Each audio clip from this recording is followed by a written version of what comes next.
Hello, I'm Herm Gailey. We're here today to talk about the very first basic, moving forward, forward motion. That's a little bit of a deceiving term because forward motion doesn't necessarily mean a direction.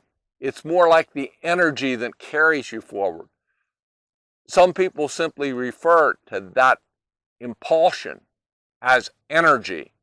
I prefer not to use that term only because there's a sense when you say energy that your horse is energetic and up.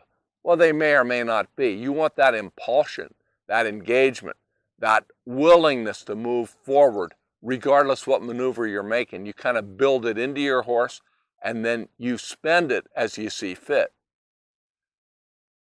Now, I can understand somebody saying, you're talking about these basics like there's something very profound about them, but I went on a trail ride last week and I rode my horse 8 miles, and as far as I can tell, we were going forward the whole time. Well, maybe you were and maybe you weren't. Going forward means going forward with attention, going forward with engagement.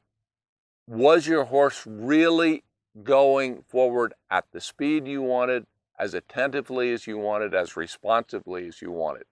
Or was he maybe veering here and veering there and slowing down and speeding up? So it's all about balancing all those variables in what is indeed a very simple process, moving forward. But it's not quite as simple as just saying, well, if his feet are going forward, we're good. You want to have that balance between forward motion and relaxation, readiness and relaxation. So I'm going to start just moving this horse off and kind of take his temperature, see if he's running hot or running cold. If he's sluggish, we're going to notch him up. Then we'll relax him, ask him to notch up again. We don't want to get him over-revved, but we don't want to just lull him to sleep and have him get progressively more sluggish. So I'm just going to walk him off and we'll begin that process.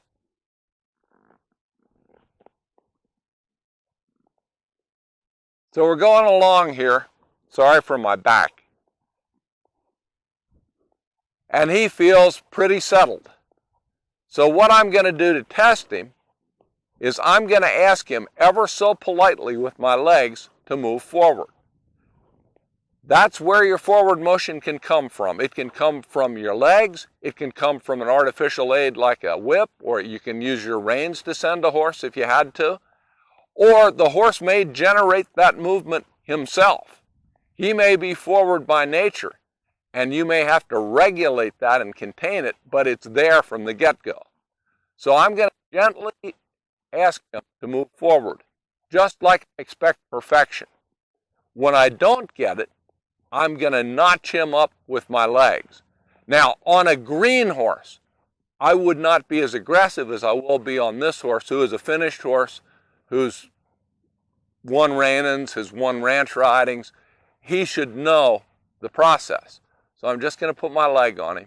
See, and he's really not there. So I'm just going to go, get up, get up.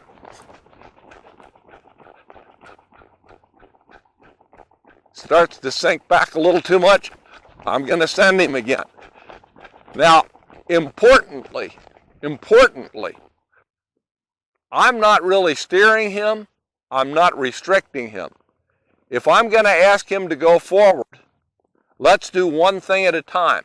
Let's just go forward. So if your horse is really, really green, you're riding a 2-year-old in his early rides.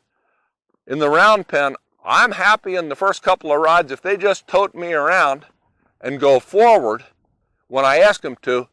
I don't try to superimpose steering or other control on that, except to the extent you may need it to save your life. Then you can yield them to a stop, move their hindquarters over and disengage them, and you're safe. So I'm going to ask him politely again. Just going to ask him, still a little sluggish. So I'm going to get him to overreact a little bit, because that's this horse's nature. This particular horse has a tendency to underreact and then immediately overreact. So what I'm doing right now is, this is the calm down, relax cue I use on my horses, and that is to just walk around in a circle. Maybe I'd completely relax myself and let them come down to a stop and compose themselves. So that's the relaxed part. Now we'll check the ready part. So I'm going to squeeze gently. There you go. A lot better. I'm still not steering him. I'm just letting him sort of carry me around. He's sort of staying on the track of a circle because he thinks that may be what's going to happen. But I'm not dictating that to him. So I'll come in here, get that relaxation at a bent position, just walking around.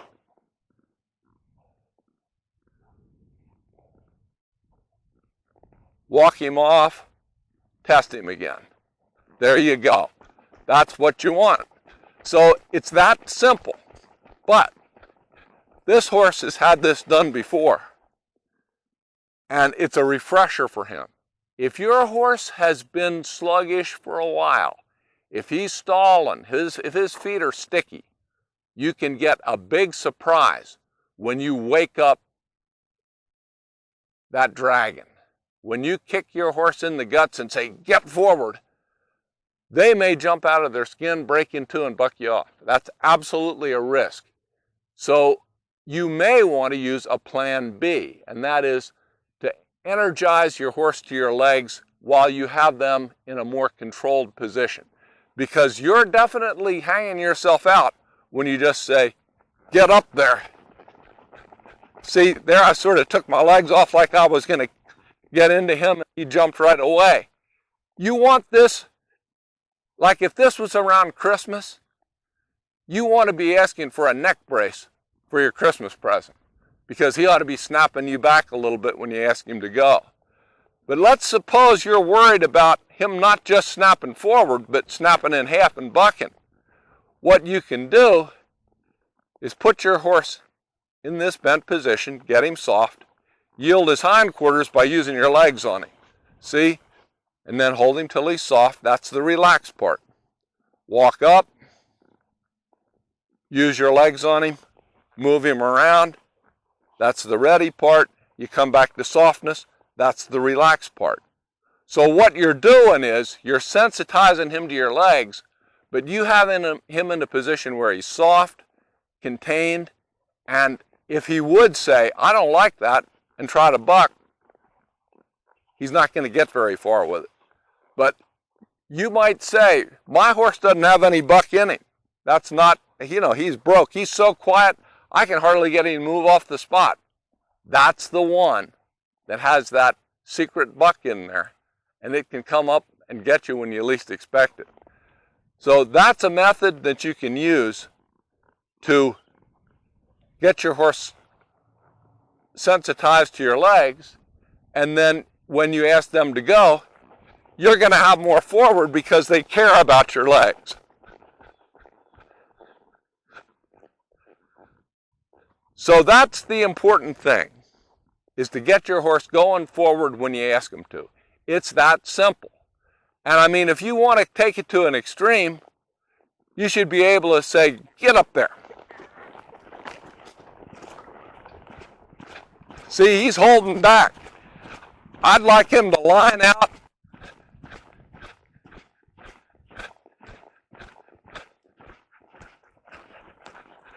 I'd like him to line out and untrack when I say go, and I really want him to go.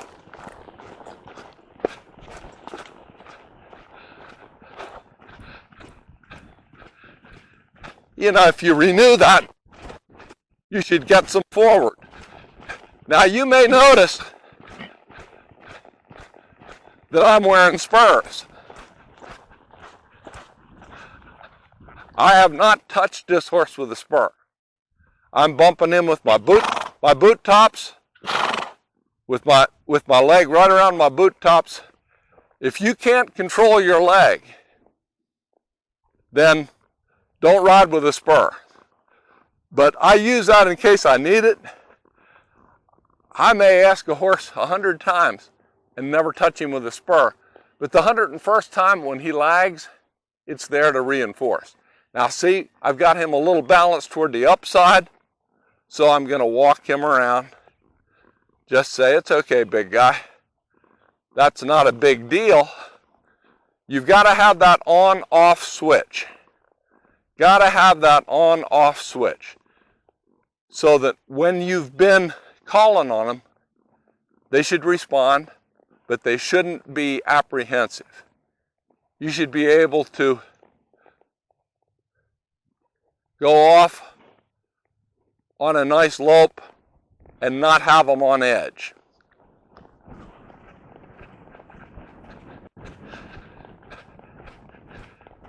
By doing that, you build a horse that you can pick up on, and if they would happen to get excited, then you've got a way to bring them down. So all of that works together. And you can see he's still a little bit on edge, but I'll just lope him around till that levels out.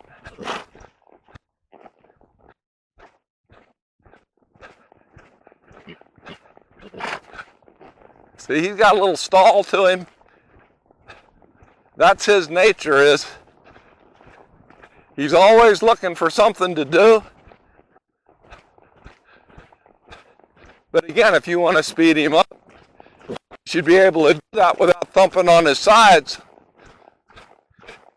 You just send him along, and when the time comes, you bring him back.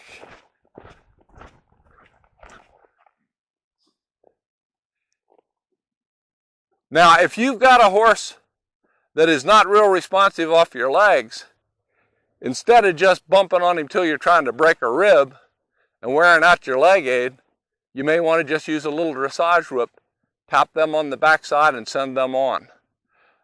Just remember, couple that with asking them politely. If they don't go, then back it up with that stick. You'll get them moving forward, and you won't be using up your legs doing it. So, bottom line, the dressage people have a saying, if you've lost your forward motion, you've lost your horse. That's really well said.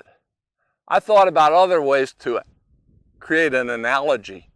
When you try to ride a horse without forward motion, to me, it's like trying to write with a pen, but there's no ink, or trying to steer a parked car. But the best analogy I came up with is the Roy Rogers one. King of the Cowboys, Trigger, his famous Palomino horse, dies, and he thinks it's a good idea to stuff him. We could debate that, but he does. He gets the taxidermist out, and there is stuffed Trigger. Well, let me tell you something. If you don't have forward motion in your horse, you may as well be riding stuffed Trigger. So that's my parting thought. Not telling you that this is the only way to do it, but it's what I do. And if it helps you, great. Thanks.